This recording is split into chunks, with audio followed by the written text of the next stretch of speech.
ଆପଣ କେତେବେଳେ ଶୋଇବେ, କେତେବେଳେ ରାଗିବେ, କେତେବେଳେ ମାନେ ଆପଣଙ୍କୁ ରୋମାନ୍ସ କରିବା ପାଇଁ ଇଚ୍ଛା ହେବ, ତ କେତେବେଳେ ଘୃଣା କରିବା ପାଇଁ ଇଚ୍ଛା ହେବ, ତ ଏସବୁ କି କଣ୍ଟ୍ରୋଲ କରୁଛି ଆପଣ ଜାଣିଛନ୍ତି କି? ତ ତା ବିଷୟରେ ଆଜି ଆମେ ଡିସ୍କସ୍ କରିବା। ତାକୁ କୁହାଯାଏ ପିଟ୍ୟୁଟାରୀ ଗ୍ଲାଣ୍ଡ, ଯାହାକୁ ମାଷ୍ଟର ଗ୍ଲାଣ୍ଡ ମଧ୍ୟ କୁହାଯାଏ।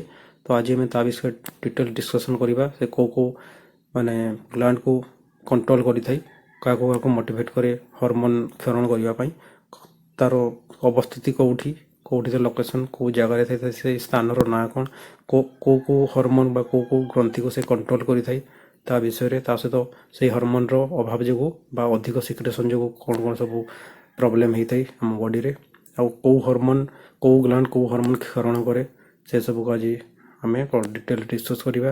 କେଉଁଟା ଫିମେଲ୍ ବା ମେଲ୍ ରିପ୍ରଡକ୍ଟିଭ୍ ସିଷ୍ଟମ୍ରେ ଯେମିତି ଟେଷ୍ଟିସ୍ ହେଇଗଲା, ଓଭାରି ହେଇଗଲା, ସେସବୁରେ ମାନେ କାର୍ଯ୍ୟ କରିଥାଏ ଡିମ୍ବାଣୁ ଶୁକ୍ରାଣୁ ବୃଦ୍ଧି ପାଇଁ।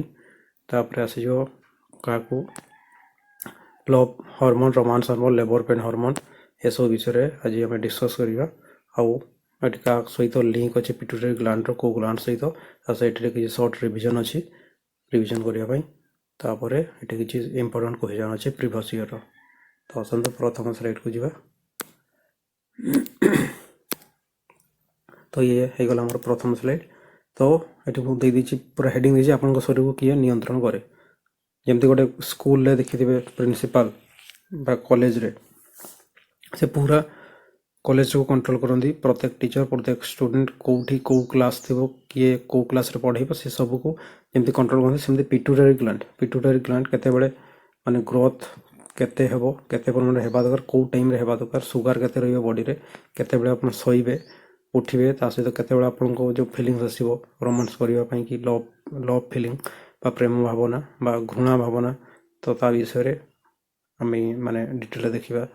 ଆଉ ତାର ସାଇଜ୍ ଯଦି ଦେଖିବା, ତାର ଗୋଟେ ଶିମ୍ବ ମଞ୍ଜି ଭଳିଆ ପି ସେପ୍ ଭଳିଆ ହେଇଥାଏ, ମଟର ଦାନା ଯେଉଁଟା କୁହାଯାଉଛି ଓଡ଼ିଆରେ, ତାର ସେପ୍ଟାକୁ ୟାକୁ ମନେ ରଖିବେ। ୟାକୁ ପ୍ରାୟ କ୍ୱେଶ୍ଚନରେ ବେଳେବେଳେ ପଚାରନ୍ତି ପିଟ୍ୟୁଟାରୀ ଗ୍ଲାଣ୍ଡର ସେପ୍ କେଉଁ ଭଳିଆ, ତ ପି ସେପ୍ ଟାଇପ୍ର ମଟର ଦାନା ଭଳିଆ। ତାପରେ ଆସନ୍ତୁ ଏଣ୍ଡୋକ୍ରାଇନ୍, ୟାକୁ ଅନ୍ତଃସ୍ରାବୀ ତନ୍ତ୍ରରେ ଯାଇ, ଏଗୁଡ଼ା ଅନ୍ତଃସ୍ରାବୀ ତନ୍ତ୍ର କହିବା ଅର୍ଥ ଯେଉଁ ମାନେ କେମିକାଲ ବା ଯେକୌଣସି ପଦାର୍ଥ ଅଛି ଆମ ବଡ଼ିରେ, ବା କେମିକାଲ ହିଁ ଧରନ୍ତୁ, ଯେମିତି ହରମୋନ୍ ହେଇଗଲା, ଏଗୁଡ଼ା ସବୁ କ'ଣ ନ୍ୟାଚୁରାଲ୍ କେମିକାଲ, ଯେଉଁଗୁଡ଼ାକି ଡାଇରେକ୍ଟ ଦେଇକି ବ୍ଲଡ଼ରେ ମିଶନ୍ତି। ତାଙ୍କ ପାଇଁ କୌଣସି ସ୍ପେଶିଆଲ ମାନେ ପାର୍ଟିକୁଲାର ଡକ୍ଟ ନାହିଁ, ମାନେ ରାସ୍ତା ନାହିଁ, ବା ପାଇପ୍ ଯେମିତି ରକ୍ତ ବହୁଛି ତାର ପାର୍ଟିକୁଲାର ଶିରା ଧମନୀ ଅଛି, ସେମିତି ଏଗୁଡ଼ାକ ନଥାଏ, ଡାଇରେକ୍ଟ ଯାଇକି ରକ୍ତରେ ମିଶିଯାଏ। ତେଣୁ ଅନ୍ତଃସ୍ରାବୀ ଗ୍ରନ୍ଥି କୁହାଯାଏ ବା ଏଣ୍ଡୋକ୍ରାଇନ୍ ଗ୍ଲାଣ୍ଡ ବୋଲି କୁହାଯାଏ। ଆଉ ସେମିତି ଅଛି ଏକ୍ଜୋକ୍ରାଇନ୍ ଗ୍ଲାଣ୍ଡ। ଏକ୍ଜୋକ୍ରାଇନ୍ ଗ୍ଲାଣ୍ଡ ଆସିଯିବ ଆମେ ଯେତେବେଳେ ଡାଇଜେସନ୍ ଟପିକ୍ ଡିସ୍କସ୍ କରିବା, ସେଠି କେମିତି ମାନେ ସେ ଯେଉଁ ସ୍ମଲ୍ ଇଣ୍ଟେଷ୍ଟାଇନ୍କୁ ଯାଇକି ସେ ଯେଉଁ ପେନକ୍ରିଆଜ୍ ହଉ କା ଲିଭର ହଉ, ସେଠି କେମିତି ଯେଉଁ ପେନକ୍ରିଆଟିକ୍ ଜୁସ୍ ଯାଇକି ସେଠି ମିଶୁଛି, ତା ପାଇଁ ଗୋଟେ ସେଠି କ'ଣ ପାର୍ଟିକୁଲାର ତା ପାଇଁ ଗୋଟେ ପାଇପ୍ ଅଛି, ସେ ଦେଇକି ସେ ଯାଇ ସେ ଗୋଟେ ଡାଇରେକ୍ଟ ରକ୍ତରେ ମିଶନ୍ତିନି। ତ ସେଗୁଡ଼ା ଆମେ ଏକ୍ଜୋକ୍ରାଇନ୍ ଗ୍ଲାଣ୍ଡରେ ପଢ଼ିବା। ତ ଏଣ୍ଡୋକ୍ରାଇନ୍ ମାନେ ହେଇଗଲା ତା ପାଇଁ କ'ଣ, ଏମାନଙ୍କୁ ଡକ୍ଟଲେସ୍ ଗ୍ଲାଣ୍ଡ ବୋଲି ବି କୁହାଯାଏ, ଏମାନଙ୍କୁ ପାର୍ଟିକୁଲାର ରାସ୍ତା ଏମାନଙ୍କ ପାଇଁ ନଥାଏ। ଆଉ ଏଠି ଆମେ ପାଖାପାଖି 8ଟି ଗ୍ଲାଣ୍ଡ ବିଷୟରେ ପଢ଼ିବା, ଯେଉଁ ପିଟ୍ୟୁଟାରୀ ଗ୍ଲାଣ୍ଡ ଯେଉଁମାନଙ୍କୁ କ'ଣ କଣ୍ଟ୍ରୋଲ କରିଥାଏ। ତା ଏଠି ତାଙ୍କର ଅବସ୍ଥିତି ଦେଖି ଦିଅନ୍ତୁ। ପିନିଆଲ ଗ୍ଲାଣ୍ଡ ସହିତ ପିଟ୍ୟୁଟାରୀ ଗ୍ଲାଣ୍ଡର ଏଠି କ'ଣ ମାନେ ଲିଙ୍କ ଅଛି। ତାପରେ ପିଟ୍ୟୁଟାରୀ ଗ୍ଲାଣ୍ଡ କେଉଁ ଗ୍ଲାଣ୍ଡ ମାନଙ୍କୁ କଣ୍ଟ୍ରୋଲ କରିଥାଏ, ଆଉ ତାଙ୍କର ଅବସ୍ଥିତି ଯଦି ଆମେ ଦେଖିବା ଥାଇରଏଡ଼ ଗ୍ଲାଣ୍ଡ, ଏଠି ଦେଖିଥିବେ ଥାଇରଏଡ଼ ଗ୍ଲାଣ୍ଡ ହେଉଛି ଆମ ଗଳାରେ ଅଛି। ତାପରେ ଥାଇମସ୍ ଗ୍ଲାଣ୍ଡ ଥାଇ ଆମ ହାର୍ଟ ଉପରେ ଥାଏ, ହୃତ୍ପିଣ୍ଡ ଉପରେ। ଏଡର୍ନାଲ ଗ୍ଲାଣ୍ଡ ହେଉଛି କିଡନୀ ପାଖରେ। ସେମିତି ପେନକ୍ରିଆସ୍ ଗ୍ଲାଣ୍ଡ ତ କହୁଛି, ପେନକ୍ରିଆସ୍ ଗ୍ଲାଣ୍ଡ ଗୋଟେ ଏମିତି ଗ୍ଲାଣ୍ଡ ଯେଉଁଟାକି କ'ଣ ମାନେ ଦୁଇ ଭଳିଆ କାମ କରିଥାଏ, ଏକ୍ଜୋକ୍ରାଇନ୍ ଭଳିଆ ମଧ୍ୟ ଆଉ ଏଣ୍ଡୋକ୍ରାଇନ୍ ଗ୍ଲାଣ୍ଡ ଭଳିଆ କାର୍ଯ୍ୟ କରିଥାଏ। ତାପରେ ଗୋନାଡ ଗ୍ଲାଣ୍ଡ କହିବା ଅର୍ଥ, ଗୋନାଡ ହେଉଛି ଯେଉଁ ମେଲ୍ କିମ୍ବା ଫିମେଲ୍ ରିପ୍ରଡକ୍ଟିଭ୍ ସିଷ୍ଟମ୍ରେ ଯେଉଁ ଓଭାରି କିମ୍ବା ଟେଷ୍ଟିସ୍ରେ ଅଛି ଯେଉଁ ଗ୍ଲାଣ୍ଡ ଗୁଡ଼ା, ତାକୁ ଗୋନାଡ ବୋଲି କୁହାଯାଏ। ତ ଆଉ ଏଠି ଯେଉଁ ମେସେଞ୍ଜର ଭଳିଆ ଏଠି କିଏ କାମ କରେ, ଯେଉଁଟା ହରମୋନ୍ କଥା ଏଠି କୁହାଯାଉଛି, ଯେଉଁ ଗ୍ଲାଣ୍ଡ ମାନଙ୍କ ବିଷୟରେ ଆଜି ଆମେ ଡିସ୍କସ୍ କରିବା, ସେଠୁ ଯେଉଁ ଗୋଟେ କେମିକାଲ ବାହାରେ, ନ୍ୟାଚୁରାଲ କେମିକାଲ, ତ ତାକୁ ହିଁ ହରମୋନ୍ କୁହାଯାଏ। ଆଉ ଯେଉଁ ହରମୋନ୍ କି କ'ଣ ସିଧା ଯାଇକି ବ୍ଲଡ଼ରେ ମିଶେ, ଯେହେତୁ ଏଗୁଡ଼ା କ'ଣ ଅନ୍ତଃସ୍ରାବୀ ତନ୍ତ୍ରକୁ କ୍ଷରିତ ହରମୋନ୍, ଏମାନଙ୍କ ପାଇଁ ପାର୍ଟିକୁଲାର କୌଣସି ଡକ୍ଟ ନଥାଏ, ରାସ୍ତା ନଥାଏ। ତ ଇଏ ତ ହେଇଗଲା ଆମେ ମାନେ ତାଙ୍କ ଅବସ୍ଥିତି ଦେଖିଲେ, ଆଉ ତାଙ୍କର କ'ଣ ହରମୋନ୍ ବିଷୟରେ ଦେଖିଲେ, ମେକାନିଜମ୍ ଆଉ ଡକ୍ଟଲେସ୍ ବୋଲି କୁହାଯାଏ, ଡାଇରେକ୍ଟ ବ୍ଲଡ଼ରେ ମିଶନ୍ତି। ତ ନେକ୍ସଟକୁ ଆସନ୍ତୁ ଏଠି ଆସିଗଲା ମାଷ୍ଟର ଗ୍ଲାଣ୍ଡର ଲୋକେସନ୍, ଯେଉଁ ପିଟ୍ୟୁଟାରୀ ଗ୍ଲାଣ୍ଡ କହିଛି ତାର ଲୋକେସନ୍ ଆକ୍ଚୁଆଲି କେଉଁଠି ଅଛି। ଆମର ଯେଉଁ ଖପୁରୀ ଅଛି, ଖପୁରୀକୁ କ'ଣ କୁହାଯାଏ, ଯଦି ସ୍କଲ୍ ବୋଲି କୁହାଯାଏ। ତ ଖପୁରୀର ଗୋଟେ ସ୍ଥାନ ଅଛି ଯେଉଁ ସ୍ଫେନଏଡ୍ ବନ୍, ସେଇ ସ୍ଫେନଏଡ୍ ବନ୍ରେ ଗୋଟେ ସ୍ଥାନରେ ଅଛି, ଯେଉଁ ସ୍ଥାନରେ ଅଛି ତାକୁ ସେଲ୍ ଟର୍ସିକା ବୋଲି କୁହାଯାଏ। ତ ୟାକୁ ପ୍ରାୟ କ୍ୱେଶ୍ଚନ୍ ଆସିଥାଏ। ତ ପିଟ୍ୟୁଟାରୀ ଗ୍ଲାଣ୍ଡର ଅବସ୍ଥିତ ଯେଉଁଠି ଜାଗାରେ ଥାଏ ସେଇ ସ୍ଥାନଟାକୁ ଆକ୍ଚୁଆଲି କ'ଣ କୁହାଯାଏ, ତ ସେ ହେଲା ସେଲା ଟର୍ସିକା। ୟାକୁ ଗୋଟେ ମନେ ରଖିବେ। ଆଉ ଯଦି ଏହାର ଓଜନ ଦେଖିବେ ପାଖାପାଖି କେତେ 1.3 ଗ୍ରାମ।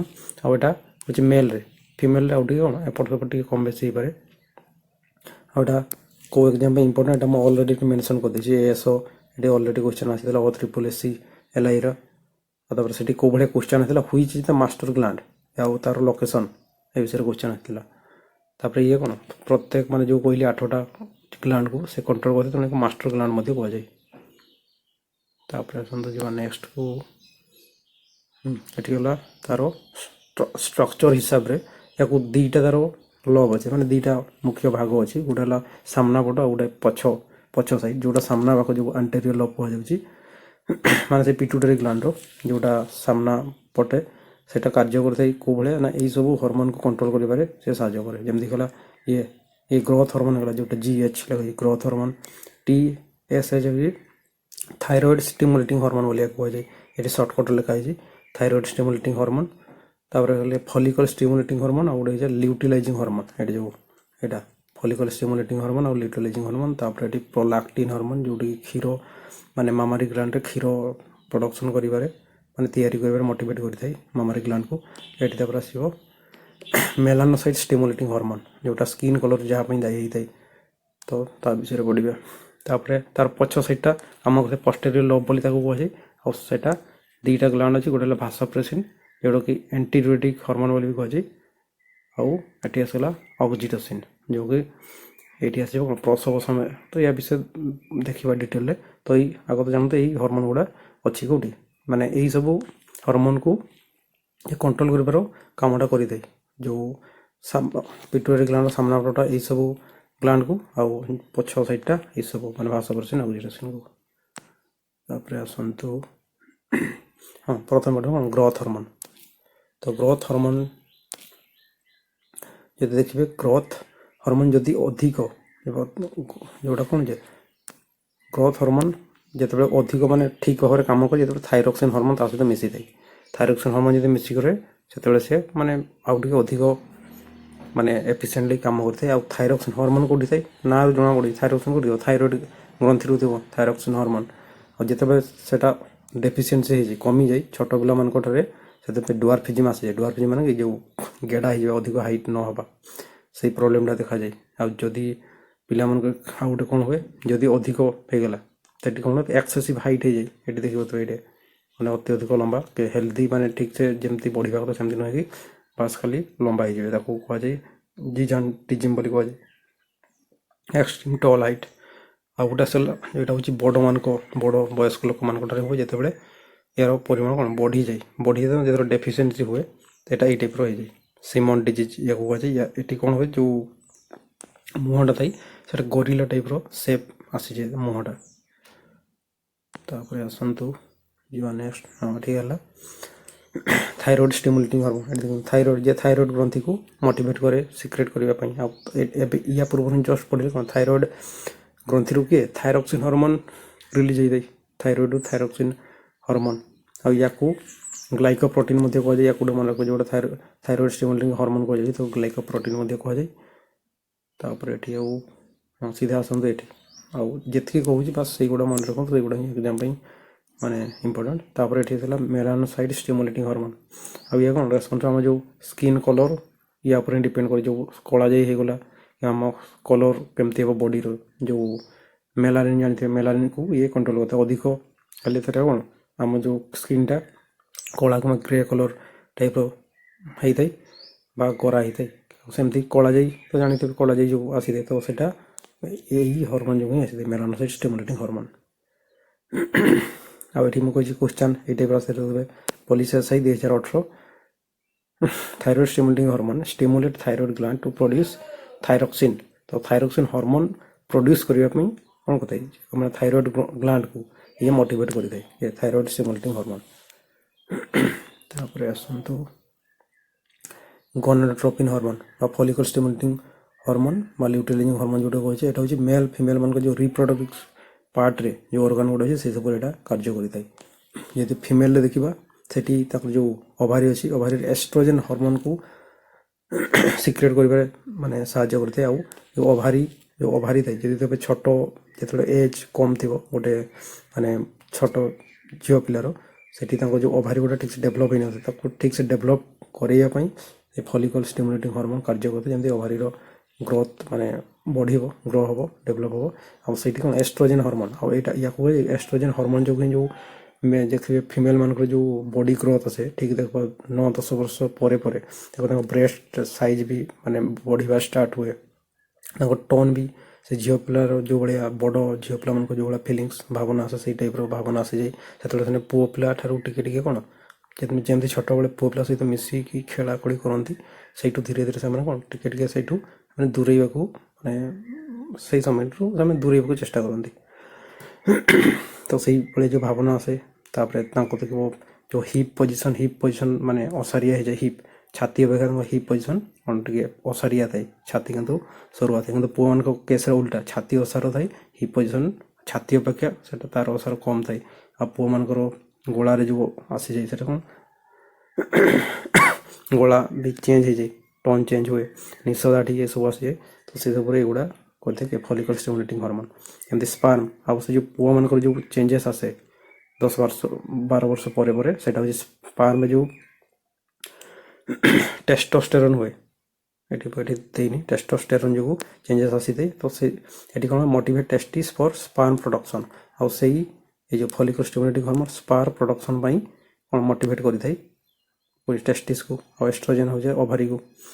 ଆଉ ଏଠି କ'ଣ ଓଭୁଲେସନ୍ ପାଇଁ ବି ଯେଉଁଟା ଫିମେଲ୍ କେସ୍ରେ ଯେଉଁଟା ଲ୍ୟୁଟିଲାଇଜିଂ ହର୍ମୋନ୍ ସେ କ'ଣ କରେ ଯେଉଁ ଓଭାରି ଥାଏ ଓଭାରିରେ ଏଗ୍ ପ୍ରଡକ୍ସନ୍ ହେଲା ପରେ ସେଇଟା ଯେଉଁ ଓଭାରିରୁ ଯେତେବେଳେ ଫାଲୋପିଆନ୍ ଟ୍ୟୁବ୍କୁ ବାହାରିଥାଏ ତାକୁ କୁହାଯାଏ ଓଭୁଲେସନ୍ ବୋଲି କୁହାଯାଏ। ତ ଓଭାରିରୁ ଏଗ୍କୁ ଯେଉଁ ବାହାରିବାକୁ ବା ଯେଉଁଟା ଓଭୁଲେସନ୍ କରିଛି ଓଭୁଲେସନ୍ କରିବା ପାଇଁ ଇଏ ସାହାଯ୍ୟ କରିଥାଏ ଲ୍ୟୁଟିଲାଇଜିଂ ହର୍ମୋନ୍।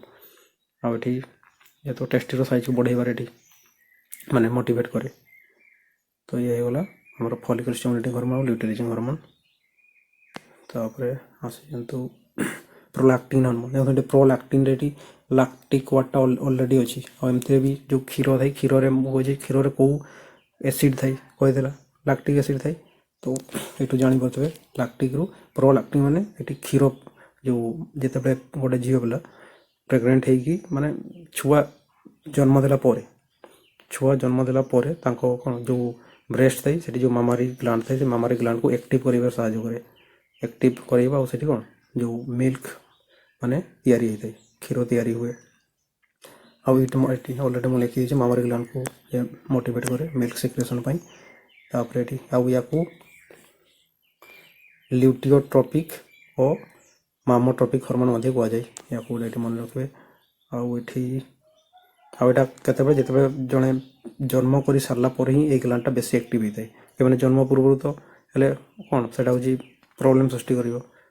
ଦୁନିଆ ଲୋକ ବି ମାନେ ଏପଟ ସବୁ ବନେଇ ଚୁନେଇ କହିବେ ସେମିତି ପ୍ରୋବ୍ଲେମ୍ ବି ହୁଏ। ଯେଉଁ ଦେଖିଥିବେ କାହାର କ'ଣ ମାନେ ବିନା ପିଲା ଜନ୍ମ ନ କରିକି ମଧ୍ୟ ମ୍ୟାରେଜ୍ ପୂର୍ବରୁ ମଧ୍ୟ ବେଳେବେଳେ ତାଙ୍କ ବ୍ରେଷ୍ଟରେ ମାନେ ମିଲ୍କ ସିକ୍ରେସନ୍ ଆସିଯାଏ। ସେଇଟା ହେଉଛି ଯେତେବେଳେ ଏଇ ହର୍ମୋନ୍ଟି ଅଧିକ ସିକ୍ରେସନ୍ ହେଇଯାଏ ମାନେ ଆକ୍ଟିଭ୍ ହେଇଯାଏ ସେତେବେଳେ ସେ ପ୍ରୋବ୍ଲେମ୍ଟି ଦେଖାଯାଏ। ତାର ବି ସଲ୍ୟୁସନ୍ ଅଛି। ଆପଣ ଡକ୍ଟରକୁ କଣ୍ଟାକ୍ଟ କଲେ ସବୁ ଡିଟେଲ୍ କଲେ ସେ ତାର ସଲ୍ୟୁସନ୍ ଦେଇଦେବେ। ତ ଇଏ ଗଲା ପ୍ରୋଲାକ୍ଟିନ୍ ହର୍ମୋନ୍। ତାପରେ ଆସନ୍ତୁ ଆଉ ଏଠି ମୁଁ କହିଦେଇଛି ମେନ୍ସନ୍ କରିଦେଇଛି ଏକ୍ଜାମ୍ରେ କେଉଁ ଟାଇପ୍ର କ୍ୱେଶ୍ଚନ୍ ଆସେ। ଏଠି ଯେମିତି ହେଲା ହର୍ମୋନ୍ ଷ୍ଟିମୁଲେଟିଂ ମିଲ୍କ ପ୍ରଡକ୍ସନ୍ କିଏ କରିଥାଏ ଇଏ ହେଇଗଲା ପ୍ରୋଲାକ୍ଟିନ୍ ହର୍ମୋନ୍। ତାପରେ ଯେ ଭାସୋପ୍ରେସିନ୍ ହର୍ମୋନ୍ ବା ୟାକୁ କୁହାଯାଏ ଏଣ୍ଟିଡ୍ୟୁରେଟିକ୍ ହର୍ମୋନ୍ ମଧ୍ୟ କୁହାଯାଏ। ଏଠି ତ ଏଣ୍ଟିଡ୍ୟୁରେଟିକ୍ ହର୍ମୋନ୍ ବୋଲି ବି ୟାକୁ କୁହାଯାଏ। ଭାସୋପ୍ରେସିନ୍ ଆଉ ଏଇଟା ଭାସୋପ୍ରେସିନ୍ ହର୍ମୋନ୍ କେଉଁଟା ଏଇଟା ଆସିଗଲା ପୋଷ୍ଟେରିୟର୍ ଲୋବ୍। ସେଗୁଡ଼ା ଯେତେଗୁଡ଼ା ଆମେ ପଢ଼ିଲେ ୟା ପୂର୍ବରୁ ସେ ହେଉଛି ସେଗୁଡ଼ା ଗଲା ଆଣ୍ଟେରିୟର୍ ଏଗୁଡ଼ା ଗଲା ପୋଷ୍ଟେରିୟର୍। ଯେଉଁ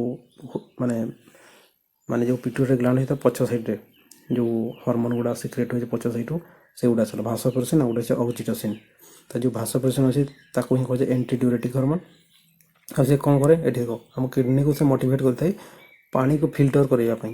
ଯେଉଁ କିଡ଼ନୀ ବି ଯେଉଁ ପାଣିକୁ ଫିଲ୍ଟର କରୁଛି ସେ ବାସ୍ତା ମନ ଇଚ୍ଛା ନାହିଁ ସେଠି ବି କ'ଣ जो पिट्यूटरी ग्लैंड सेठी भी भूमिका अच्छे सी एब्जर्ब माने पानी को रीएब्जर्ब करवा और फिल्टर कर मोटिवेट कर जोटा को एंटी डायबिटिक माने हार्मोन बोली कह जाए ये तार डेफिशिएंसी जो कौन होता है तार डेफिशिएंसी जो यहाँ होता है पॉलीयूरिया ये गला गोटे पॉलीयूरिया माने जदि ये काम ठीक से न कला जो ये हार्मोनटा जदि मोटिवेट न करेगा ठीक से कंट्रोल न कला किडनी को तो किडनी तो कौन कर नॉन स्टॉप से जल को माने माने छाणु कि न छाणु सीधा बाहर करदेव किडनी जहाँ फल कौन हमको परिश्रा लगे बारंबार तो से रोगटा होता है जदि हार्मोन डेफिशिएंसी हो गला जोटा को इनसिपिटस बोली कह जाए डायबिटीज इनसिपिटस यही डायबिटीज आ गोटे अच्छी डायबिटीज मेलियस सेटा अलग ये जो डायबिटीज इनसिपिटस ये गोटे अलग ये कौन हुए बहुमूत्र रोगटा को कह पॉलीयूरिया बहुमूत्र रोग मैंने बारंबार आपको परिश्रा लगे माने टिके परिश्रा करके आसवे कौटी 15-20 मिनिट 30 मिनिट जाइए पुणी से परिश्रा लगे तो सही प्रोब्लेमटा यहाँ होता है आउ गोटे जोटा अच्छी डायबिटीज मेलियस सेटा जो सुगर लेवल आप बॉडी रे बढ़ी जाए इन्सुलिन ठीक से काम करनी से प्रोब्लेमटा हुए से अलग डायबिटीज तो ये आसीगला आम कि भाषप्रेसिन पर ये मुझे अलरेडी दे दीजिए ये क्वेश्चन आसी था एंटीबायोटिक हार्मोन माने डेफिशिएंसी कौ डिजीज होता है यहाँ O-SSS VS जो 2020-21 से टाइम बढ़िया क्वेश्चन आसाला आसतु ऑक्सीटोसिन देखो ऑक्सीटोसिन या बर्थ एंड बॉन्डिंग हार्मोन कह जाए प्रसव स्नेहर बा प्रेमर हार्मोन या जो कौन होता है जिते आप प्रेम हार्मोन जो आसे से बास आप इच्छा कले से सेमती नुह जो आप पिट्यूटरी ग्लैंड अच्छी से ही से कौन करता है जिते ऑक्सीटोसिन हार्मोन को रिलीज करे माने सिक्रेट करता है से समय आपको ये भावना आसे लव रोमांस हार्मोन से टाइप अट्राक्शन है से टाइप माने आपण जो अनुभवटा आसे सेटा भी सही पिट्यूटरी ग्लैंड ही कंट्रोल करता है तो मिल्क इजेक्शन हार्मोन जमती देखिए बिना बाछुरी रे गाई क्षीर काढ़ा संभव नुह एवं तो आसगलानी सेमती गाई अच्छा हॉल्स्टीन गाई माने जर्सी गाई भी एमती माने साइंटिफिकली एमती बाहर कर बिना बाछुरी भी किंतु जो देखिए नेचुराली आप माने बिना बाछुरी क्षीर दुहवाटा संभव नुह आठ कौन जो माने बाछुरी क्षीर ये पीवा स्टार्ट करे गाई ठारू से गोटे गाई ठारू हार्मोन सिक्रेट है सेटा भी सही ऑक्सीटोसिन हार्मोन से ऑक्सीटोसिन हार्मोन जो ही जो मामारी ग्लैंड अच्छी ये मामारी ग्लैंड गाईर से गोटे एक्टिव हो जाए सक्रिय है मिल्क क्षरिया स्टार्ट हुए तो सेठी भी से कहे मिल्क इजेक्शन हार्मोन कह जाए ऑक्सीटोसिन को बार्थ हार्मोन जो लेबर पेन जो माने जन्म प्रसव करने समय जो जंत्रणाटा हुए से जंत्रणा को माने से समय कंट्रोल करने से जंत्रणा को से समय मतलब यहाँ किए से ऑक्सीटोसिन हार्मोन हेल्प करें तो ये सब को देखने आउ थे 2x स्पीड देखने क्लास सरला आपको जल्दी मन रही पूरा डेमोग्राफिक इन्फोग्राफिक इमेज सहित अच्छी ये मुझे question known as the love hormone और मिल्क इजेक्शन हार्मोन क्या कहे ऑक्सीटोसिन हार्मोन को तापर आसतु आसला हाइपोथैलेमस को जमती मास्टर ग्लैंड क्या कहे पिट्यूटरी जेहतु से आठटा ग्लैंड को कंट्रोल करुच्ची पाखापाखि 8टा आहरी भी एटा सेटा अच्छी टिके से गुड़ा छाड़ते जोटा आप एग्जाम मुझे गुड़ा देखिए तो ये कंट्रोल करेंगे कौन मास्टर ग्लैंड बोली कह जाए किंतु तार भी जी बस अच्छी कह जाए हाइपोथैलेमस तो हाइपोथैलेमस कंट्रोल करे क्या पिट्यूटरी ग्लैंड को ये मुझे पिट्यूटरी ग्लैंड पार्शियली कनेक्ट माने हेलो किसी माने पछ साइड को जो देखबे ये जो यहाँ रहा पिट्यूटरी और पछ साइड हाइपोथैलेमस या सहित लिंक होगी अच्छी तापर जे hypothalamus control the pituitary gland एटा तो मुझे कहली ऑलरेडी तापर चलते नेक्स्ट को ये रिविजन गोटे टेबल दे दीजिए जमती आसगला जी रे ग्रोथ हार्मोन अभाव जो डुआर्फिज्म आसे पिला माने ठीक से हाइट हुए गेड़ा हो जाती गिगांटिज्म आसी गोटे अत्यधिक डेंगा हो आक्रमिकाली जोटा अच्छे वयस्क लोक मान देखा जाए जोटा कि मुह गोरिल्ला टाइप तार गोरिल्ला टाइप सेप हो ये आसगला thyroid stimulating hormone thyroid thyroxine hormone बारे जी ग्रोथ हार्मोन सहित मिसला पर कौन सक्रिय भाव में कार्य करता है ग्रोथ हार्मोनटा तो थायरॉइड थायरोक्सिन हार्मोन बाहरी थाए फॉलिकल स्टिमुलेटिंग हार्मोन ल्यूटिलाइजिंग हार्मोन जो दुईटा से जो हम प्रोडक्टिव रिप्रोडक्शन जो पार्ट गुड़ा अच्छे रिप्रोडक्टिव पार्ट गुड़ा मेल हो फीमेल हो मेल मानकर हो गला कौन ओभारी माने स्पा माने टेस्टिस ଆଉ ଫିମେଲ୍ ମାନଙ୍କର ହେଲା ଓଭାରି। ସେସବୁରେ ଓଭାରି ମାନଙ୍କ ସାଇଜ୍ ବଢ଼େଇବାରେ ବା ଓଭାରିରୁ ଯେଉଁ ଏଗ୍ର ଓଭୁଲେସନ୍ ହୁଏ ସେସବୁ ଏଷ୍ଟ୍ରୋଜେନ୍ ହର୍ମୋନ୍ ତିଆରି କରିବାରେ ମାନେ ହେଉଛି ଫିମେଲ୍ କେସରେ। ସେମିତି ଯଦି ମେଲ୍ କେସରେ ଦେଖିବେ ସ୍ପାର୍ମ ତିଆରି କରିବାରେ ମୋଟିଭେଟ୍ କରିଥାଏ। ଆଉ ଗୋଟେ ଅଛି ଯେଉଁ ଟେଷ୍ଟୋଷ୍ଟେରୋନ୍ ହର୍ମୋନ୍ ରିଲିଜ୍ କରାଇବାରେ ମଧ୍ୟ ଏଇଟା ସାହାଯ୍ୟ କରିଥାଏ। ଯାହା ଯୋଗୁଁ କ'ଣ ଯେଉଁ ପୁଅମାନଙ୍କର ଯେଉଁ 10-12 ବର୍ଷ ପରେ ଯେଉଁ ଚେଞ୍ଜେସ୍ ଆସିଥାଏ ବଡ଼ିରେ ସେଇଟା ଆସିଥାଏ। ତାର ପ୍ରୋଲାକ୍ଟିନ୍, ଏଠିର ନାଁରୁ ଜଣାଉଛି ପ୍ରୋଲାକ୍ଟିନ୍ ୱାର୍ଡ଼ରୁ ଜାଣିଥିବ ଲାକ୍ଟିକ୍ ଏସିଡ୍ କ୍ଷୀର ଥାଏ। ତ ପ୍ରୋଲାକ୍ଟିନ୍ରୁ ଜାଣିଥିବେ ଯେଉଁ ମିଲ୍କ ପ୍ରଡକ୍ସନ୍ ଯେଉଁ ଫିମେଲ୍ କେସ୍ରେ ତ ପିଲାକୁ ପ୍ରସବ କରିବା ପରେ ତାଙ୍କ ମାମାରି ଗ୍ଲାଣ୍ଡକୁ ଯେ ଆକ୍ଟିଭ୍ କରାଇ ତାପରେ ସେଠୁ କ'ଣ କ୍ଷୀର ଉତ୍ପାଦନ ହୋଇଥାଏ। ତ ସେଇଥିରେ ଇଏ ହେଲ୍ପ କରେ ପ୍ରୋଲାକ୍ଟିନ୍ ହର୍ମୋନ୍। ତାପରେ ଭାସୋପ୍ରେସିନ୍ ଯେଉଁ ଆଣ୍ଟିଡିୟୁରେଟିକ୍ ହର୍ମୋନ୍ ମଧ୍ୟ ଏହାକୁ କୁହାଯାଏ। ତ ଇଏ କ'ଣ କରେ କିଡ଼ନୀକୁ ମୋଟିଭେଟ୍ କରେ ଯେଉଁ ପାଣିକୁ ସେ ଛାଣିବା ପାଇଁ। ପାଣିକୁ ଛାଣିଲା ପରେ ମଧ୍ୟ ଯେଉଁ ପାଣି ପୁଣି ଥରେ ଆମ ବଡ଼ିରେ ୟୁଜ୍ ହେଇପାରିବ ତାକୁ ପୁଣି ଥରେ ରିଅବଜର୍ଭ କରିବା ପାଇଁ ମଧ୍ୟ ଇଏ ହିଁ ମୋଟିଭେଟ୍ କରିଥାଏ। ତ ଯାହାକୁ ଆଣ୍ଟିଡିୟୁରେଟିକ୍ ହର୍ମୋନ୍ ଭାସୋପ୍ରେସିନ୍ କୁହାଯାଏ। ତାପରେ ସେ ଅକ୍ସିଟୋସିନ୍ ୟାକୁ କ'ଣ ଯେ ବାର୍କ ବା ମିଲ୍କ ଇଜେକ୍ସନ୍ ବା ଲଭ୍ ଆଣ୍ଡ ବଣ୍ଡିଂ ବା ଲଭ୍ ଆଣ୍ଡ ରୋମାନ୍ସ ହର୍ମୋନ୍ ମଧ୍ୟ କୁହାଯାଏ। ୟାକୁ ଆପଣ ମନେ ରଖିବେ। ତାପରେ ଆସନ୍ତୁ ନେକ୍ସଟକୁ ଯିବା। ଆସିଗଲା ଯେଉଁ ଟପ୍ ରିପିଟେଡ୍ କ୍ୱେଶ୍ଚନ୍ ଗୋଟେ ଏଠି ମୁଁ ଦେଇଦେଇଛି। ତ ଏଠି କ୍ୱେଶ୍ଚନ୍ ଅଛି ସ୍ମଲେଷ୍ଟ ଏଣ୍ଡୋକ୍ରାଇନ୍ ଗ୍ଲାଣ୍ଡ ମଧ୍ୟରୁ ସବୁଠୁ ଛୋଟ ଗୋଟେ ପିଟ୍ୟୁଟାରୀ ଗ୍ଲାଣ୍ଡ ଜାଣିଥିବେ। ଆଉ ଇଏ ହିଁ ବହୁତ ଛୋଟ କିନ୍ତୁ ଇଏ ହିଁ ସବୁ ମାନେ ବହୁତ ଗୁଡ଼ା ଗ୍ଲାଣ୍ଡକୁ କଣ୍ଟ୍ରୋଲ କରିଥାଏ। ଆଉ ତେଣୁ ମାଷ୍ଟର ଗ୍ଲାଣ୍ଡ ବୋଲି ଏହାକୁ କୁହାଯାଏ। ତାପରେ ଡିଜିଜ୍ ଫ୍ରମ୍ ଆଣ୍ଟିଡିୟୁରେଟିକ୍ ହର୍ମୋନ୍ର ଡେଫିସିଏନ୍ସି ଯୋଗୁଁ କେଉଁଟା ହେଇଥାଏ? ଡାଇବେଟିସ୍ ଇନସିପ୍ଟର ଯେଉଁ ବହୁମୂତ୍ର ରୋଗ। ତାପରେ ହେଲା who is the master gland, ସେ ଆସିଗଲା ପିଟ୍ୟୁଟାରୀ ଗ୍ଲାଣ୍ଡ। ତାପରେ ଏଠି ଆଉ ଗୋଟେ ଥିଲା ହର୍ମୋନ୍ ଫର୍ ଲେବର ପେନ୍ରେ ଯେଉଁଟା ପ୍ରସବ ସମୟରେ ଯେଉଁ ଯନ୍ତ୍ରଣା ହୁଏ ତାକୁ କଣ୍ଟ୍ରୋଲ କରିବା ପାଇଁ ସେଠି କେଉଁଟା ଅକ୍ସିଟୋସିନ୍ ହର୍ମୋନ୍ ଯେଉଁ ଲଭ୍ ଆଣ୍ଡ ରୋମାନ୍ସ ହର୍ମୋନ୍ ବୋଲି କୁହାଯାଏ। ତାପରେ ଏଠି ଗୋଟେ କ୍ୱେଶ୍ଚନ୍ ଦେଇଛି what is the pituitary gland. ଏଇଟା କହିଛି ପ୍ରଥମରେ ହିଁ ପଢ଼ା ହେଇଛି କୋଉଠି ଲୋକେସନ୍ ତାର ପିଟ୍ୟୁଟାରୀ ଗ୍ଲାଣ୍ଡର।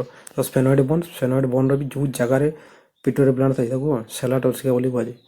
ତାପରେ ଆସିଲା ଆକ୍ରୋମେଗାଲି କାହା ଯୋଗୁଁ ହେଇଥାଏ? ଯେଉଁ ପଢ଼ିଥିଲେ ଯେଉଁ ଗ୍ରୋଥ୍ ହର୍ମୋନ୍ ଏଇଟା ହେଉଛି ବୟସ୍କମାନଙ୍କର ଯେଉଁ ଗରିଲା ଭଳି ମୁହଁଟା ହେଇଯାଏ। ତ ଇଏ ଆମର ହେଇଗଲା ପିଟ୍ୟୁଟାରୀ ଗ୍ଲାଣ୍ଡ ବିଷୟରେ ପଢ଼ିଲା। ଆଉ ଏଠିକି ଗୋଟେ ସର୍ଟ ଟ୍ରିକ୍ ଦେଇଛି ମନେ ରଖିବା ପାଇଁ। ଫ୍ଲାଟ୍ ପିଜି ତ ଫ୍ଲାଟ୍ ପିଜିରୁ ଏଫ୍ରୁ ମନେ ରଖିବ ଫଲିକଲ୍ ସ୍ଟିମୁଲେଟିଂ ହର୍ମୋନ୍, ଏଲ୍ରେ ହେଇଗଲା ଲ୍ୟୁଟେଲାଇଜିଂ ହର୍ମୋନ୍, ଏରେ ହେଇଗଲା ଏଡ୍ରିନାଲ୍ କଣ୍ଟ୍ରୋଲର୍, ଟିରେ ହେଇଗଲା ଟିରେ ଥିଲା ଥାଇରଏଡ଼୍ ସ୍ଟିମୁଲେଟିଂ ହର୍ମୋନ୍, ପିରେ ହେଇଗଲା ପ୍ରୋଲାକ୍ଟିନ୍ ହର୍ମୋନ୍, ଜିରେ ହେଇଗଲା ଗ୍ରୋଥ୍ ହର୍ମୋନ୍। ସେଇଟା ମନେ ରଖିବା ଏଇଟା ଗୋଟେ ଦେଇଛି। ତ ଆପଣ ନିଜେ ବି ଏଇଭଳିଆ ଟ୍ରିକ୍ ବନେଇ ପାରିବେ ଯେମିତି ଆପଣଙ୍କ ଇଚ୍ଛାରେ ମାନେ ମନେ ରଖିପାରିବେ। ତ ଇଏ ଆମର ହେଇଗଲା ପିଟ୍ୟୁଟାରୀ ଗ୍ଲାଣ୍ଡ ବିଷୟରେ। ତାର ବାକି ଯେଉଁ ଗ୍ଲାଣ୍ଡ ଗୁଡ଼ା ଅଛି ଆମେ ନେକ୍ସଟ କ୍ଲାସ୍କୁ ସେଗୁଡ଼ା ଡିସ୍କସ୍ କରିଦେବା। ତ ଆଜି ୟାକୁ ଆପଣ ଆଉଥରେ 2x ସ୍ପିଡ଼୍ରେ ମାନେ ଦେଖିଦେବେ, ଆପଣ କ'ଣ ରିଭିଜନ୍ ହେଇଯିବ ଆଉ ଜଲ୍ଦି ମନେ ମଧ୍ୟ ରହିଯିବ। ସେଇଭଳିଆ ମୁଁ ଇନଫୋଗ୍ରାଫିକ୍ ଇମେଜ୍ ସହିତ ପୁରା ବନେଇକି ଆଣିଛି। ଆଉ ଇମ୍ପୋର୍ଟାଣ୍ଟ କ୍ୱେଶ୍ଚନ୍ କେଉଁ ଭଳିଆ କ୍ୱେଶ୍ଚନ୍ ଆସେ କେଉଁ ଏକ୍ଜାମ୍ରେ ଇମ୍ପୋର୍ଟାଣ୍ଟ ସବୁ ମେନସନ୍ କରିଦେଇଛି। ତ ଆଜିକା କ୍ଲାସ୍କୁ ଆମେ ଏଇଠି ଶେଷ କରୁଛୁ।